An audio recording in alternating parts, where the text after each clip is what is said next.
புதுக்கோட்டை மாவட்டம் திருமயம் அருகே கோட்டை பைரவர் கோவிலில் மத்திய உள்துறை அமைச்சர் அமித் ஷா சாமி தரிசனம் செய்தார். உத்தரப்பிரதேசம் வாரணாசியில் இருந்து திருச்சிக்கு விமானம் மூலம் வந்த மத்திய அமைச்சர் அமித் ஷா ஹெலிகாப்டர் மூலம் சிவகங்கை மாவட்டம் கானாடுகாத்தான் சென்றார். அங்கு தமிழ்நாடு பாஜக தலைவர் அண்ணாமலை, ஹெச் ராஜா உள்ளிட்டோர் வரவேற்றனர்.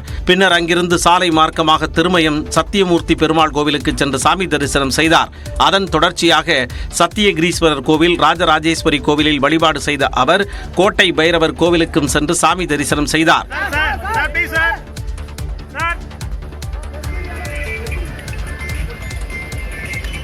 தேய்பிறை அஷ்டமியையொட்டி இந்த வழிபாட்டில் அமித் ஷா ஈடுபட்டதாக கூறப்படுகிறது. சிறப்பு பூஜைகள் பண்ணி வந்தால் நம்ம இழந்த சொத்துக்கள் மீண்டு வரும். நம்ம வீண் பலிகள், பொய் வழக்குகள் போன்ற வழக்குகள்லேருந்து விடுதலை கிடைக்கும். நம் இந்த கோயிலில் நோய்வாய்ப்பட்டு விபத்தில் இருக்கிறவங்களுக்கு பிரார்த்தனை பண்ணிட்டோம்னா அவங்களுக்கு விபத்து நடக்காமல் நீண்ட ஆயுளோட மீண்டு வருவாங்கிறது ஐதீகம். இதையடுத்து திருச்சி சென்று அங்கிருந்து திருப்பதி செல்லும் அமித் ஷா அங்கு சாமி தரிசனம் செய்ய உள்ளார். சொல்லுவாங்க, இந்த விளக்கு அணையும் பொழுது பிரகாசமாக எரியும் என்று சொல்வார்கள். அதனாலதான் விமர்சனங்கள் ஏன் கடுமையா இருக்குன்னா அந்த விளக்கு அணைய போகுதுன்னு அர்த்தம். ஜெயலலிதாவை இந்துத்துவா தலைவர் என்று கூறியதால் சர்ச்சை வெடித்த நிலையில் அதிமுக குறித்து பாஜக மாநில தலைவர் அண்ணாமலை கூறிய கருத்துக்களே இது. மறைந்த முதலமைச்சர் ஜெயலலிதா இந்துத்துவாவை ஆதரித்ததாக அண்ணாமலை, தமிழிசை உள்ளிட்ட பாஜக நிர்வாகிகள் கூறியதற்கு அதிமுகவினர் கடும் கண்டனம் தெரிவித்து வருகின்றனர். இது குறித்த கேள்விக்கு பதிலளித்த பாஜக மாநில தலைவர் அண்ணாமலை, அதிமுக அணைய போகிற விளக்கு என்று விமர்சித்தார். ரிசல்ட் நீங்களும் பார்க்க போறீங்க, நானும் பார்க்க போறேன். அன்னைக்கு பார்ப்போம் எந்த கட்சி தமிழகத்தில் மக்களுடைய மனதை பிடித்திருக்கிறது, எந்த கட்சியினுடைய வளர்ச்சி மிக அதிகமா இருக்குன்னு நீங்க பாப்பீங்க. அதன் பிறகு எல்லாத்துக்கும் தெரியுங்க. இந்துத்துவா யாருக்கும் எதிரி கிடையாது என்றும் குறுகிய எண்ணத்தின் உச்சத்துக்கு அதிமுக தலைவர்கள் சென்று விட்டதாகவும் அண்ணாமலை தெரிவித்தார். அரசு பணிக்கான தேர்வுகளில் தமிழ் மொழித்தாள் தேர்வில் 40% மதிப்பெண்கள் பெற்றால் மட்டுமே பொது அறிவு மற்றும் திறனறிவு தேர்வுத்தாள் மதிப்பீடு செய்யப்படும் என்ற அரசாணையை சென்னை உயர்நீதிமன்றம் உறுதி செய்துள்ளது. தமிழ்நாடு அரசு பணியாளர்கள் பணி நிபந்தனை சட்டத்தில் 2021ஆம் ஆண்டு திருத்தம் கொண்டுவரப்பட்டது. அதில் அரசு பணிக்கு நடக்கும் தேர்வில் தமிழ் மொழித்தாளில் 40% மதிப்பெண்கள் பெற்று தேர்ச்சி பெற்றிருக்க வேண்டும் என தெரிவிக்கப்பட்டிருந்தது. இந்த நிபந்தனையை நிறைவு செய்தால் மட்டுமே பொது அறிவு மற்றும் திறனறிவு தேர்வுத்தாள் மதிப்பீடு செய்யப்படும் என்றும் அரசாணை பிறப்பிக்கப்பட்டது. இந்த அரசாணை எதிர்த்து சென்னை உயர்நீதிமன்றத்தில் மனுக்கள் தாக்கல் செய்யப்பட்டன. இந்த வழக்கு நீதிபதி சுவாமிநாதன் முன்பு விசாரணைக்கு வந்தது. அப்போது ஆங்கில வழியில் படித்த விண்ணப்பதாரர்கள் பாதிக்கப்படுவர் என மனுதாரர்கள் தரப்பில் வாதிடப்பட்டது. அரசின் கொள்கை முடிவில் நீதிமன்றம் தலையிட முடியாது என்பதால் மனுக்களை தள்ளுபடி செய்ய வேண்டும் என்று அரசு தரப்பில் வாதிடப்பட்டது. இருதரப்பு வாதங்களையும் கேட்ட நீதிபதி விண்ணப்பதாரர்களுக்கான கல்வி தகுதியை நிர்ணயிக்க அரசுக்கு அதிகாரம் உள்ளது என்று கூறினார். குரூப் 4 பதவிகளை வகிப்போர் மக்களுடன் நேரடியாக தொடர்பு கொள்ள தமிழ் புலமை அவசியம் என்ற அரசு வாதத்தை ஏற்ற நீதிபதி அரசின் கொள்கை முடிவில் தலையிட முடியாது என்று கூறி மனுக்களை தள்ளுபடி செய்தார். வி.கே. பாண்டியன் தனது அரசியல் வாரிசு அல்ல என ஒடிசா மாநில முதலமைச்சரும் பிஜு ஜனதா தள தலைவருமான நவீன் பட்நாயக் விளக்கம் அளித்துள்ளார். முன்னாள் IAS அதிகாரியும் தமிழ்நாட்டைச் சேர்ந்தவருமான வி.கே. பாண்டியன் ஒடிசா முதலமைச்சர் நவீன் பட்நாயக்குக்கு நெருக்கமானவராக அறியப்படுகிறார். ஒடிசா தேர்தலில் முக்கிய நட்சத்திர பேச்சாளராகவும் வி.கே. பாண்டியன் உள்ளார். நவீன் பட்நாயக்கின் அரசியல் நடவடிக்கைகளை வி.கே. பாண்டியன் தான் இயக்கி வருவதாக எதிர்க்கட்சிகள் விமர்சித்து வருகின்றன. இந்நிலையில் ANI செய்தி நிறுவனத்திற்கு பேட்டியளித்த நவீன் பட்நாயக் வி.கே. பாண்டியன் தனது அரசியல் வாரிசு அல்ல என கூறினார். He is modeling himself on Naveen Patnaik, and that is how he wants to make himself acceptable to the party and the people of the state. So is he your successor? He is not my successor, and I see all of this usually as exaggerations and falsehoods. தனது அரசியல் வாரிசு யார் என ஒடிசா மாநில மக்கள் தான் முடிவு செய்வார்கள் என முதலமைச்சர் நவீன் பட்நாயக் தெரிவித்தார். Because Atithi Devo Bhava is our essence, is our soul. Welcoming the visitor is the DNA of Sanatana Adhyatma of Bharat. Sikkim உருவான நாள் விழாவின் கொண்டாட்டத்தில் ஆளுநர் RN ரவி பேசிய காட்சிதான் இது. சிக்கிம் மற்றும் கோவா உருவான நாள் விழா சென்னை கிண்டியில் உள்ள ஆளுநர் மாளிகையில் நடைபெற்றது. இந்த நிகழ்வில் அந்த மாநில பிரதிநிதிகள் பங்கேற்றனர்.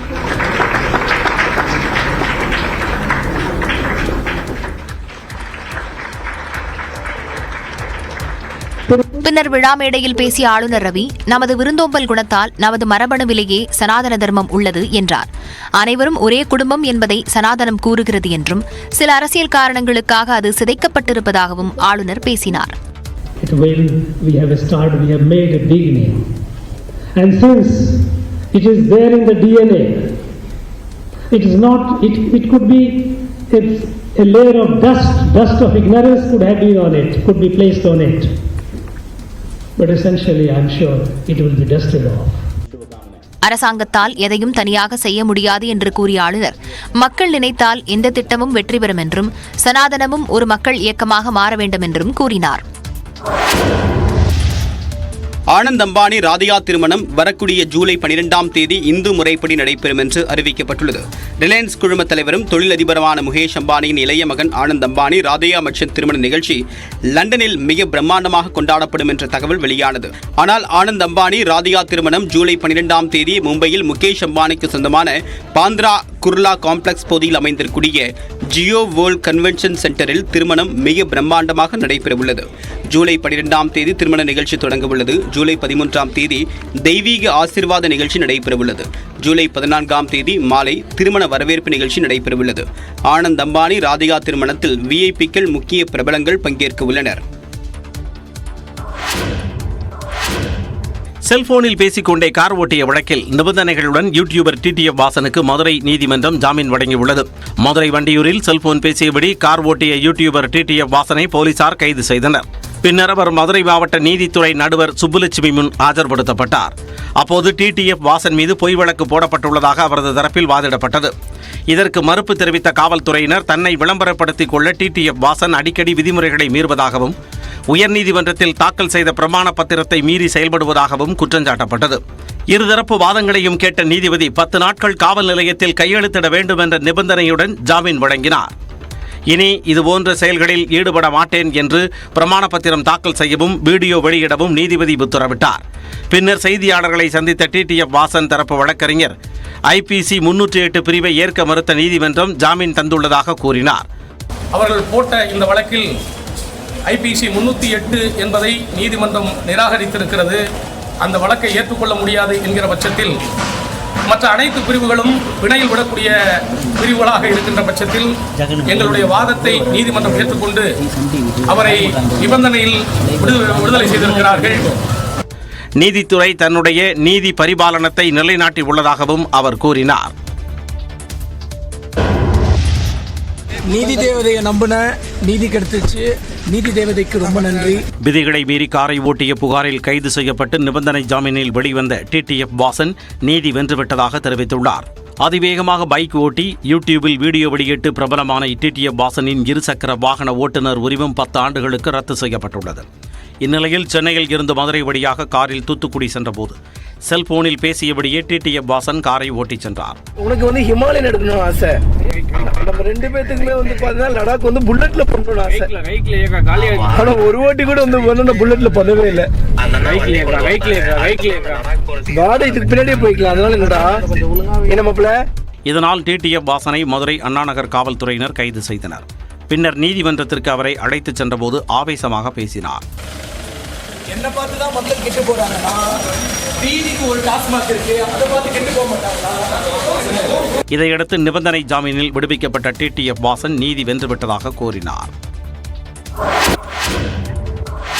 டெல்லி மதுபான கொள்கை முறைகேடு வழக்கில் டெல்லி முதலமைச்சர் அரவிந்த் கெஜ்ரிவால் ஜாமீன் கோரி தாக்கல் செய்த மனு மீது பதிலளிக்க அமலாக்கத்துறைக்கு டெல்லி உயர்நீதிமன்றம் நோட்டீஸ் அனுப்பியுள்ளது. மதுபான கொள்கையில் முறைகேடு நடைபெற்றதாக தொடரப்பட்ட வழக்கில் டெல்லி முதலமைச்சர் அரவிந்த் கெஜ்ரிவால் கைது செய்யப்பட்டு சிறையில் அடைக்கப்பட்டார். பிறகு உச்சநீதிமன்ற நீதிபதிகள் அவருக்கு இடைக்கால ஜாமீன் வழங்கினர். இடைக்கால ஜாமீன் காலம் முடிவடைந்தவுடன் ஜூன் 2ஆம் தேதி அரவிந்த் கெஜ்ரிவால் சரணடைந்து மீண்டும் சிறைக்கு போக வேண்டும். அதே நேரத்தில் தனக்கான இடைக்கால ஜாமீனை மேலும் 7 நாட்கள் நீட்டிக்க கோரி உச்சநீதிமன்றத்தில் அரவிந்த் கெஜ்ரிவால் மனு தாக்கல் செய்தார். இந்த மனுவை உச்சநீதிமன்ற நீதிபதிகள் அவசர வழக்காக விசாரிக்க மறுத்திருந்தனர். நிலையில் உடல்நிலை கருத்தில் கொண்டு தனக்கு ஜாமீன் வழங்க வேண்டும் என்று டெல்லி நீதிமன்றத்தில் அரவிந்த் கெஜ்ரிவால் மனு தாக்கல் செய்துள்ளார். இந்த மனுவை விசாரித்த நீதிமன்றம் அமலாக்கத்துறை பதில் மனு தாக்கல் செய்ய உத்தரவிட்டது. மேலும் இந்த மனு மீதான விசாரணை ஜூன் 1ஆம் தேதிக்கு ஒத்திவைக்கப்பட்டுள்ளது.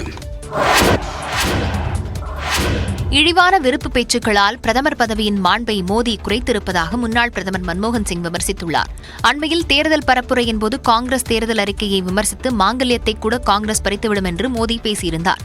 இதனை சுட்டிக்காட்டியுள்ள மன்மோகன் சிங் பஞ்சாப் மக்களுக்கு கடிதம் ஒன்றை எழுதியிருந்தார். அதில் விருப்பு பேச்சுக்களால் பிரதமர் பதவியின் மாண்பை குறைத்த பெருமை பிரதமர் மோடியை சேரும் என்று குறிப்பிட்டிருந்தார். மேலும் தனது வாழ்நாளில் இரு சமூகங்களை வேறுபடுத்தி பார்த்ததில்லை என்றும் மன்மோகன் சிங் குறிப்பிட்டுள்ளார். கடந்த 10 ஆண்டுகளில் நாட்டின் பொருளாதாரம் பெரிய அவலத்தை சந்தித்திருப்பதாகவும் பெருந்தொற்று நேரத்தில் மோசமான நிர்வாகத்தால் பொருளாதார நிலை தற்போது பாதிக்கப்பட்டிருப்பதாகவும் சாடியிருந்தார். பாஜக ஆட்சியின் தவறான நிர்வாகத்தால் குடும்ப சேமிப்புகள் 47 ஆண்டுகளில் இல்லாத அளவுக்கு குறைந்திருக்கிறது என்றும் குறிப்பிட்டார். இதற்கு எதிர்வினையாற்றியுள்ள பாஜக தேசிய செய்தி தொடர்பாளர் RP சிங், முன்னாள் பிரதமர் மன்மோகன் சிங்கின் கருத்துக்கள் நகைப்புக்குரியது என்று எக்ஸ் பக்கத்தில் பதிவிட்டுள்ளார்.